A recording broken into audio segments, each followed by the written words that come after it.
सुभद्रा ने अपने इकलौते बेटे वरुण की शादी एक कम पढ़ी लिखी लड़की ज्योत्सना से की थी, ताकि उसकी बहू कभी नौकरी न करे और अच्छी तरह घर संभाले।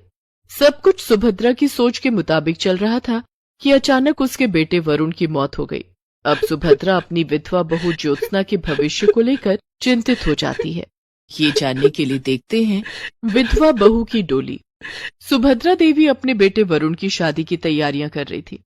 आज वरुण की शादी ज्योत्सना के साथ होने वाली थी।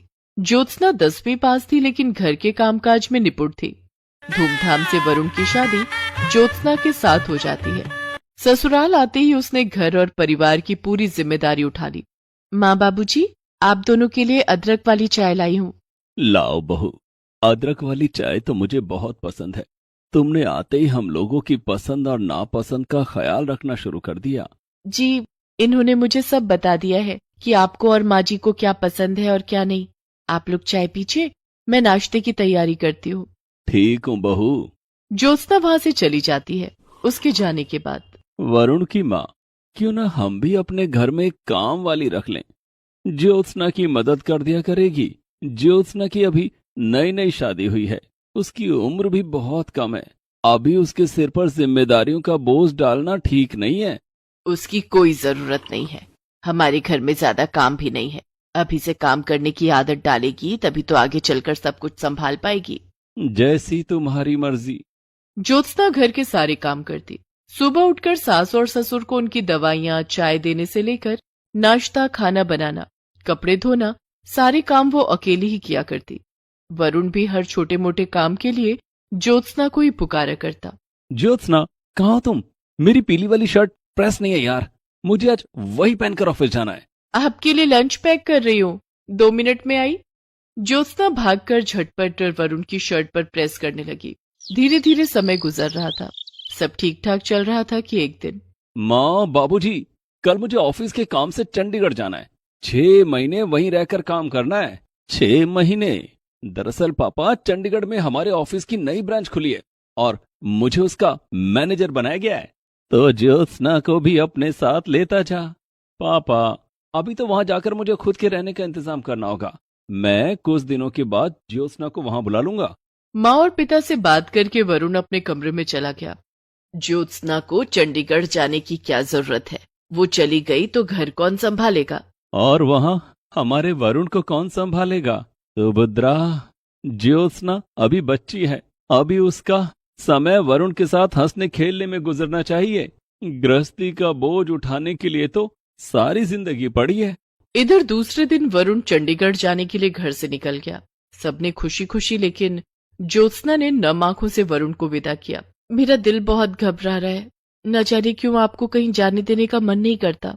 चिंता मत करो ज्योत्सना, वहां पहुंचते ही मैं किराए पर एक कमरा ले लूंगा, फिर तुम्हें बुला लूंगा। वरुण चंडीगढ़ जाने के लिए घर से निकल गया और बस में जाकर बैठ गया। रास्ते में बस का बहुत भयानक एक्सीडेंट हो गया। बस पलट गई और बस में सवार सभी यात्रियों की दर्दनाक मौत हो गई। ये खबर जब वरुण के घर तक पहुंची तो सब शॉक्ड रह गए। वरुण के माता पिता के लिए अपने जवान बेटे को खोना किसी भयंकर पीड़ा से कम नहीं था, लेकिन ज्योत्सना का दुख तो बयां कर पाना भी मुश्किल है। ज्योत्सना अंदर से टूट गई। वो अपने आप को संभाल नहीं पा रही थी। वो बहुत उदास रहने लगी और हर समय वरुण की यादों में खोई रहती। एक दिन वरुण की माँ, मुझसे ज्योत्सना की हालत देखी नहीं जाती। वो वरुण को खोने के दुख से उबर नहीं पा रही है। वरुण हमारा इकलौता बेटा था, उसे खोने का दुख हमें भी कम नहीं है। सुभद्रा, हमारी उम्र अब हो चली है, लेकिन ज्योत्सना अभी बहुत छोटी है। उसकी उम्र ही क्या है? उसे अपनी जिंदगी जीने और हंसने खेलने का पूरा अधिकार है। आप क्या चाहते हैं? मैं चाहता हूं कि हम ज्योत्सना की दूसरी शादी कर दें, लेकिन उससे पहले मैं उसे पढ़ाना चाहता हूं। ठीक है, एक बार ज्योत्सना से भी इस बारे में बात कर लीजिए। मैं उसे बुला कर लाती हूँ। सुभद्रा देवी ज्योत्सना को बुलाने के लिए उसके कमरे में जाती हैं। वहां उन्होंने देखा कि ज्योत्सना बेहोश होकर जमीन पर गिरी हुई है। सुभद्रा देवी दौड़कर अपने पति पंकज के पास गईं और ज्योत्सना के बारे में बताया। दोनों ने फोन करके डॉक्टर को बुलाया। डॉक्टर ने जब ज्योत्सना का चेकअप किया, आपकी बहू मां बनने वाली है। आप लोगों को इनका बहुत ख्याल रखना होगा। चिंता के कारण बच्चे की सेहत पर बुरा असर पड़ सकता है और बच्चा दिमागी रूप से कमजोर हो सकता है। डॉक्टर की बात सुनकर पंकज और सुभद्रा ने फैसला लिया कि वो ज्योत्सना को आगे पढ़ाएंगे ताकि ज्योत्सना का मन कहीं लगा रहे और वो खुश रह सके। पंकज ने ज्योत्सना का एडमिशन 12वीं कक्षा में करवा दिया। ज्योत्सना अब 12वीं की पढ़ाई करने लगी। सुभद्रा देवी उसके खाने पीने का बहुत ख्याल रखती। धीरे धीरे समय बीतता गया और 9 महीने बाद ज्योत्सना ने एक सुंदर सी बेटी को जन्म दिया। इसके साथ ही वो अपनी पढ़ाई भी करती रही। सुभद्रा देवी और पंकज अपनी पोती अनन्या को पाकर बहुत खुश थे। वे दोनों ज्योत्सना के साथ साथ अनन्या का बहुत ख्याल रखते। ज्योत्सना को लेकर सुभद्रा देवी के मन में भी बहुत बदलाव आ गया था। एक दिन ज्योत्सना रसोई में बर्तन धो रही थी, तभी वहां सुभद्रा देवी आई। ज्योत्सना बहू, ये सब छोड़, तू अनन्या के पास जा, उसके साथ खेलेगी तो तेरा दिल बहलेगा, और साथ साथ अपनी पढ़ाई भी कर। घर का काम मैं कर लूंगी। ज्योत्सना नन्ही और प्यारी बेटी अनन्या को पाकर अब खुश रहने लगी थी। वो अनन्या के साथ ढेर सारा समय गुजारती और बाकी समय में अपनी पढ़ाई करती। धीरे धीरे अनन्या बड़ी हो रही थी और ज्योत्सना भी अब कॉलेज में पहुंच गई थी। एक दिन, ज्योत्सना बहू, मैं चाहता हूँ कि तू बीएड की पढ़ाई कर ले। मैं कल ही तेरा एडमिशन करवा दूंगा। ठीक है बाबूजी। पंकज ने ज्योत्सना का एडमिशन बीएड में करवा दिया। अब ज्योत्सना रोज कॉलेज जाने लगी। अनन्या भी 2 साल की हो गई थी। एक दिन, मम्मा, मुझे भी आपके साथ कॉलेज जाना है। अनन्या बेटी, मुझे कॉलेज में पढ़ाई करनी है, तुम घर में दादाजी दादी जी के साथ खेलो। नहीं, मुझे आपके साथ कॉलेज जाना है। इसे अपने साथ ले जा ज्योत्सना, ये सारा दिन तुझे याद करती है और तेरे पास आने की जिद करती है। तेरे साथ कॉलेज जाएगी तो इसका दिल बहल जाएगा।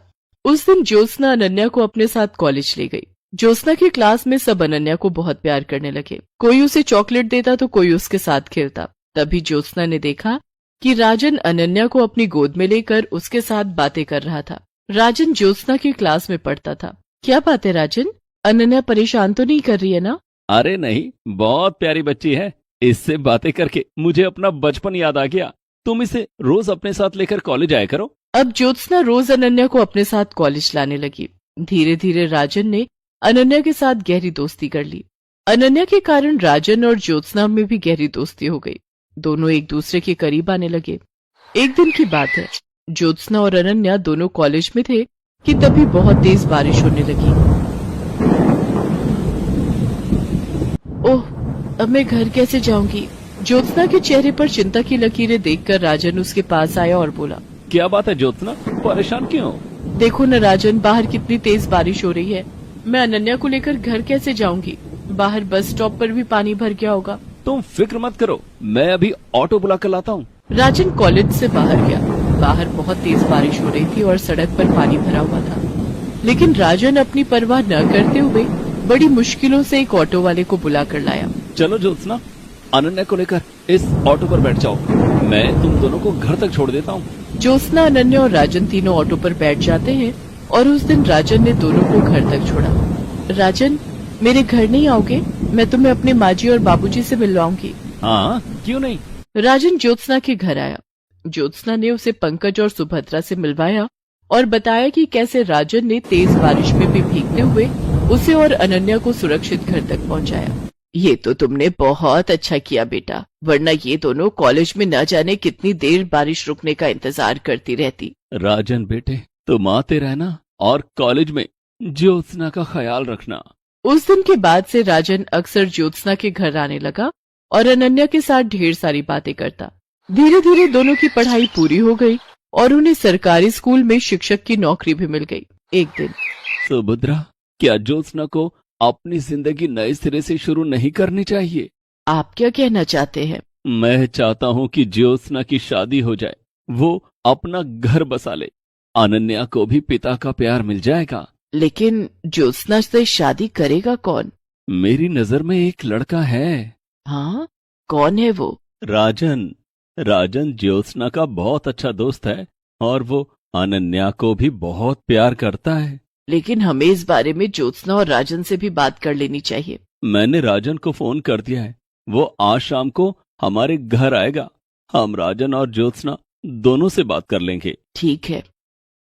शाम को जब ज्योत्सना स्कूल से लौटी तो उसने देखा कि राजन उसके घर आए हैं और उसके सास ससुर से बातें कर रहा है। अरे राजन, तुम कब आए? अभी भी आया हूँ। दरअसल मुझे अंकल ने बुलाया। ज्योत्सना बहू, मैं तुम दोनों से कुछ बात करना चाहता हूँ। जी बाबूजी, कहिए। बहू, मैं चाहता हूँ कि तुम और राजन शादी कर लो।